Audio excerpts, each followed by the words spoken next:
வெளிப்படையாக சொல்கிறேன், தமிழக அரசு எனக்கு ஒரு பிரச்சனையும் கொடுக்கல. இல்லை நான் பிரச்சனை கொடுத்துருந்தா இன்று மதுரையில் என்னால் இந்த தைப்பூச நிகழ்வை எந்தவித பிரச்சனையும் இல்லாமல் செய்ய முடியுமா?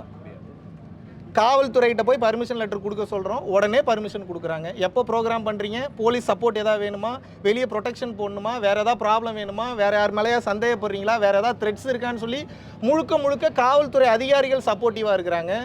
தமிழக அரசில் இருக்கக்கூடிய உயர்மட்ட அதிகாரிகள் அவர்கள் சப்போர்ட்டிவாக இருக்காங்க. தமிழக அரசில் இருக்கக்கூடிய முக்கியமான நபர்கள்லாம் தைரியமாக ஆன்மீகம் வளரட்டும் என்ற நிலைமையில் தான் இன்று எனக்கு பர்சனலாக நீங்கள் கேட்ட கேள்விக்கு உண்டான பதில், எனக்கு ஒரு பிரச்சனையும் இல்லை, நான் சந்தோஷமாக தான் இருக்கேன். என்னை சார்ந்தவர்களை சந்தோஷமாக பார்த்துக்கிறேன். மிகச் சிறப்பான முறையில் போய்கொண்டிருக்கிறது.